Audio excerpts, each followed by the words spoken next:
the ceramic image of the world ran into trouble and changed into what I call the fully automatic model or image of the world. In other words, Western science was based on the idea that there are laws of nature.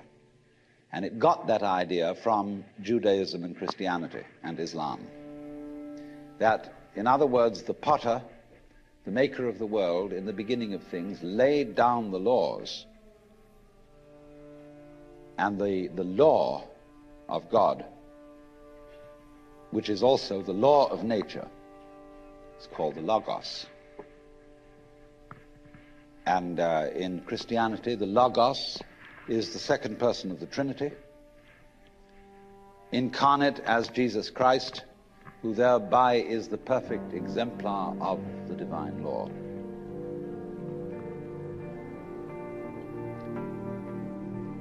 So we have tended to think of all natural phenomena as responding to laws, as if, in other words, the laws of the world were like the rails on which a streetcar or a tram or a train runs, and these things exist in a certain way, and all events respond to these laws. You know that limerick, there was a young man who said, "Damn, for it certainly seems that I am a creature that moves in determinate grooves. I'm not even a bus, I'm a tram."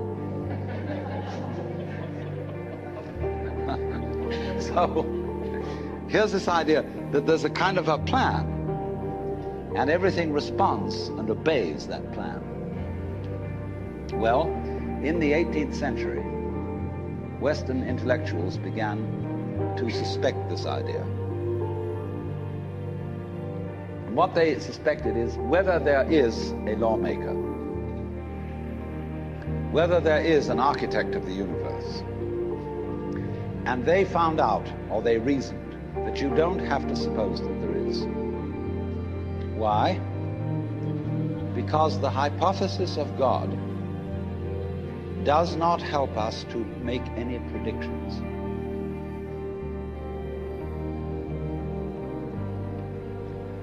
In other words, let's put it this way. If the business of science is to make predictions about what's going to happen, science is essentially prophecy. What's going to happen? By studying the behavior of the past and describing it carefully, we can make predictions about what's going to happen in the future. That's really the whole of science. And to do this, and to make successful predictions, you do not need God as a hypothesis, because it makes no difference to anything. If you say everything is controlled by God, everything is governed by God, that doesn't make any difference to your prediction of what's going to happen. And so what they did was simply drop that hypothesis. But they kept the hypothesis of law. Because if you can predict, if you can study the past and describe how things have behaved, and you've got some regularities in the behavior of the universe, you call that law. Although it may not be law in the ordinary sense of the word, it's simply regularity. And so what they did was they got rid of the lawmaker and kept the law.